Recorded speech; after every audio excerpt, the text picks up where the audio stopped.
I'm giving Oddsparks an automation adventure an 8 out of 10. And if you want to know why, stick around. This newly released adventure game does a lot right, but there's areas which, in my opinion, could be tweaked a little bit to just turn this game from a good one into the very awesome territory. Let's get into it. Oddsparks is one of the more unique automation games that I have played, partly due to its fantasy elements and cartoonish graphics, but also because it takes almost all of the programming knowledge that you will need out and replaces it with these little Spark friends, who are your main tool in this game.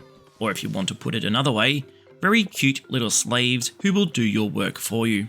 Oddsparks drops you into a quirky town with a bunch of friends who will give you endless amounts of quests to drive the story forward. At the start, this serves as a tutorial of sorts, but for me, very quickly turned into a bit of a Harvest 3000 simulator, forcing you to spend a lot of time just waiting around while your Sparks do the work to get the right number of items that you need. It's a mechanic which ensures that you will be spending quite a while in this game, but I have a whole lot more fun when we're doing the exploring parts into new areas and unlocking new buildings and mechanics that I need to learn, rather than just waiting for 60 odd Sparks to be crafted.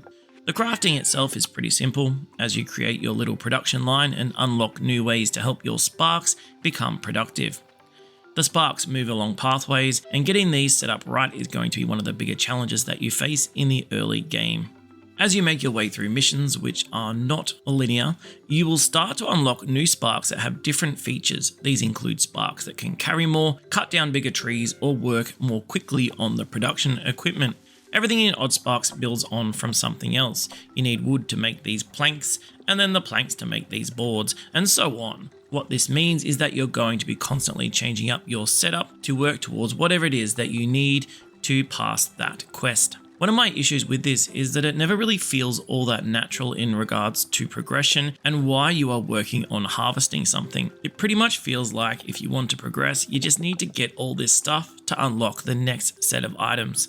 Now, clearly with an automation game, the goal is to have your system set up so that everything is producing itself for you. However, there are a few limits introduced in the game which make this a bit more challenging, including buildings that can only be built on specific locations, which creates a fair amount of traveling around backwards and forwards. For me, Oddspark gameplay swung from addictive to a bit repetitive, and sometimes back again depending on the quest that I was working on. There is a whole lot of content here, so if you enjoy the gameplay mechanic, it's fair to say that you're going to have a whole lot of fun with it. The Sparks look awesome, and flinging them around the map to get them to do your work for you is a treat, and will make you feel slightly on the guilty side watching them get defeated by some of the larger enemies. One of the main reasons I didn't give it a higher score is that the story is not all that engaging, and the town is simply a place that you have to teleport backwards and forwards to quickly finish a quest and move on. There's very little that I've run into so far that makes me drawn into what's happening in the world beyond the very cool gameplay mechanics and the want to find out what I will be doing next.